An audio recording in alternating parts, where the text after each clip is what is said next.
C'est un nouveau record de contamination en 24 heures. 32 427 cas de Covid, c'était samedi dernier. Du jamais vu depuis le début de la pandémie en France. Presque 30 000 hier. Bonsoir Arnaud Chiche. Bonsoir. Vous êtes médecin, anesthésiste, réanimateur. Vous travaillez dans une clinique à Hénin-Beaumont, dans le Pas-de-Calais. Vous venez de créer le collectif Santé en danger. C'est un collectif que vous avez monté cet été après un coup de gueule que vous aviez passé sur Facebook, qui a eu beaucoup d'écho, où vous dénonciez l'immobilisme du gouvernement, notamment après la première vague, qui laisse un personnel soignant exsangue, à bout de nerfs. On va y revenir. Mais avant cela, les chiffres explosent, on le disait. Près de 2000 personnes en réanimation hier. Quelle est la situation dans votre clinique à vous ? Dans ma clinique à moi, alors nous, c'est une polyclinique chirurgicale. Il y a un service d'urgence et il y a quelques lits de médecine. Il y a une quinzaine de patients Covid. On attend certains résultats, ce qui est beaucoup pour un établissement comme le nôtre, puisque pendant la crise de mars, on en a rarement eu plus de 20-25. C'est beaucoup. Par contre, si vous voulez, je suis en contact permanent avec mes amis qui sont dans les hôpitaux de Tourcoing, Roubaix, Lille. Oui. Et là, la situation est quand même très préoccupante parce Comment ça se passe justement dans les Hauts-de-France ? Dans les Hauts-de-France, ce qu'il faut comprendre, c'est qu'il y a quasiment plus de place en réanimation. Alors, je ne dis pas ça pour faire peur aux gens, hein, mais ça veut dire qu'en fait, les médecins, quand ils ont quand ils ont le cas d'un patient à devoir gérer en réanimation, c'est compliqué de lui trouver un lit. Et pour vous donner un exemple, ce week-end, il y a dû y avoir un transfert à quasiment 100 km pour pouvoir trouver un lit dans une unité de réanimation. Ça veut dire qu'en fait, il y a trop de patients dans les services de réanimation, des Covid et des non-Covid. Oui, parce que ce qu'on n'a pas en tête, c'est que quand on nous dit 50% des lits de réanimation, par exemple, sont occupés, nous, on se dit c'est OK, parce que c'est autant de lits qui restent disponibles. Bien sûr, il faut partir du principe que les services sont pleins. Et ils sont souvent pleins. Au détriment d'autres malades. Alors, au détriment d'autres malades. Et c'est surtout que ces patients atteints par le Covid, ils sont là en plus dans des services qui sont d'habitude occupés par d'autres pathologies. Et du coup, les autres malades, est-ce que font les frais ? C'est ce que je suis en train de vous dire. En fait, si vous voulez, il y a une sorte de répartition géographique dans les différents services de réanimation. Mais c'est très compliqué. C'est très compliqué. Et aujourd'hui, quand on est un médecin en réanimation ou dans un service d'urgence, on a une des principales préoccupations, bien sûr, c'est l'état du patient, mais c'est surtout où on va pouvoir le gérer. Et ça, dans les Hauts-de-France, c'est très compliqué. Et par exemple, quels sont les patients, du coup, qui ne sont peut-être pas soignés aujourd'hui à cause de ces lits complètement pleins ? Non, madame. Le système de santé français est quand même animé par des professionnels. Et aujourd'hui, on soigne tout le monde. Voilà. Vous me disiez hors antenne que vous reportiez des opérations. Ça risque d'arriver, ça a été fait en mars. D'ailleurs, c'est une des grosses différences par rapport à celle de mars, la situation de mars, parce que cette deuxième crise, en mars, ce qu'il faut comprendre, c'est qu'on était confinés. Premièrement. Deuxièmement, il n'y avait pas du Covid partout en France. Il y en avait surtout dans l'Est, en Île-de-France, un peu dans l'Hauts-de-France. Et donc, on a pu transporter des malades dans des régions qui n'étaient pas... Là, il y a du Covid partout. Différence fondamentale. Et puis, il y a une autre différence fondamentale, c'est que la crise de mars, on a déprogrammé tout de suite les interventions chirurgicales. Déprogrammer, ça veut dire laisser des places d'hospitalisation et ça veut dire libérer du personnel. Là, pour le moment... On commence un peu à déprogrammer, mais en fait, c'est assez étonnant. On fait comme si on était en capacité de faire tout comme d'habitude, avec le Covid en plus. On ne l'est pas ? Bien sûr que non, puisque comme depuis le mois de mars, le système de soins français n'a absolument pas été renforcé en rien. Pourtant, il y a eu le Ségur de la Santé, on nous a promis 4 000 lits ouverts, 15 000 embauches. Oui, mais vous savez, par définition, les promesses... Ça n'a pas été réalisé ? Madame, les faits sont têtus.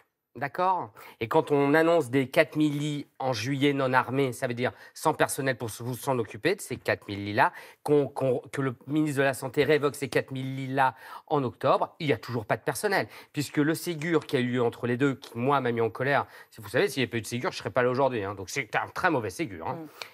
Ce Ségur n'est absolument pas incitatif. Ce Ségur est une démarche d'ouverture. 180 € de revalorisation salariale, ce n'est pas suffisant. Écoutez, bien sûr que non, ce n'est pas suffisant. Et tout le monde le sait. Tous les syndicats le savent. Le collectif interhôpitaux, le collectif interurgence, on le sait tous que ça ne va pas. Il fallait 300 € pour être à peu près, pour être 15e en Europe sur 23. Donc, si vous voulez, 300 €, ce n'était pas de la folie. Donc en fait, pourquoi il faut s'intéresser au Ségur aujourd'hui ? Mais parce qu'en fait, on ne comprend pas pourquoi il n'y a personne dans les hôpitaux. Mais personne ne veut aller bosser dans les hôpitaux aujourd'hui. Alors justement, je vous propose qu'on écoute Audrey Lecoq. Elle est infirmière depuis 1 an à peine. Et elle va dans votre sens puisqu'elle est déjà en train de penser à sa reconversion. Écoutez-la. Vraiment partir dans autre chose, peut-être fleuriste, peut-être dans l'informatique. Mais de toute façon, pour le même salaire, j'ai envie de dire, fleuriste, je serais peut-être plus épanouie et je prendrais peut-être moins de risques. Je prendrais moins de risques. J'imagine que son cas n'est donc pas un cas isolé. Mais madame, il y a eu 70 morts de soignants en France la première crise. Il va y en avoir probablement autant la deuxième crise. Aujourd'hui, Parce qu'ils attrapent le Covid. Mais bien sûr, aujourd'hui, quand on est soignant, on a quand même plus de chances de l'attraper et potentiellement de mourir. Alors, la moindre des choses quand on risque de mourir, vous savez, moi j'ai dit à Jean Castex qu'il devait refaire une prime Covid pour la deuxième crise. Et j'ai même dit que cette prime Covid, elle devait être doublée s'il obligeait les agents à venir travailler quand ils étaient Covid positifs. Il oblige les agents à travailler contaminés. C'est pas lui, c'est l'organisation. Aujourd'hui, c'est le cas. Mais on n'a pas le choix, sinon il n'y a plus personne. Et puis en même temps, je vous ai dit qu'on allait soigner tout le monde. Parce que les Français doivent quand même faire confiance dans les soignants. Les soignants, en fait, ils vont continuer à travailler jusqu'au bout. Mais ça, c'est bien, parce que ça veut dire que, vous savez, on fait ce métier-là sérieusement. Non, mais Amnesty International rend quand même un rapport où il dénonce justement l'impact largement sous-estimé de cette crise sur la santé mentale et physique des personnels. Oui. J'imagine qu'ils sont dans un état aussi. Je pense qu'Amnesty International lit ce qu'on met dans notre collectif.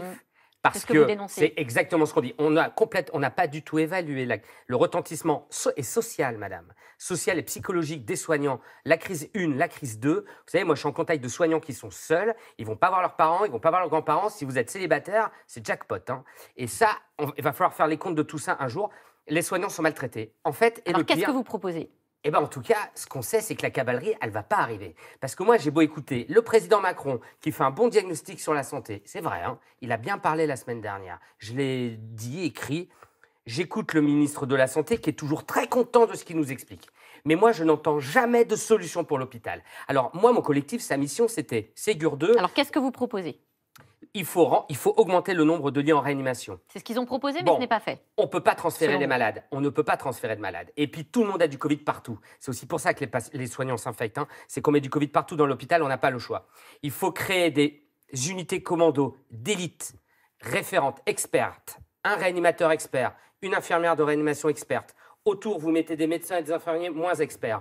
Via une application qui fonctionne, pas comme Stop Covid. Pour pouvoir se contacter, c'est ça, entre hôpitaux ? Pour qu'on puisse avoir une alerte. Hôpital de Périgueux, attention, il y a une alerte, on constitue une équipe, on y va. Et cette équipe-là, après, elle peut gérer 10 lits de plus. Il faut faire ça. Il faut le faire tout de suite. Le gouvernement est au courant depuis vendredi. Je l'ai dit à un député de La République En Marche, je lui ai envoyé un mail, j'ai appelé le ministère de la Santé, ils m'ont donné un rendez-vous dans 15 jours. Alors, vous pensez qu'ils vont vous écouter ? Écoutez, madame, ça fait 3 mois que je veux les rencontrer, ils ne m'écoutent pas. Le problème, c'est que s'ils n'écoutent pas les experts habituels, qui n'écoutent pas un mec comme moi, qui suis un gars de terrain, un gars de base, mais qui travaille, moi j'y suis sur place. Bon, et à un moment donné, il faut quand même écouter quelqu'un, sinon il ne faut plus faire de politique. Il faut quand même écouter quelqu'un, à un moment donné. Bon, donc il faut aller aider les réanimations sur place, il manque de lits dans les hôpitaux. Il y a des gens qui ont besoin de lits, mais pas forcément en réanimation. Il faut utiliser les hôtels. Là, on peut mettre des patients dans les hôtels, des patients pas graves. Et puis, on leur donnera à manger avec les restaurateurs. Et avec des médecins qui vont et viennent. Des libéraux, peut-être, des infirmiers libéraux. D'accord. Il faut inventer.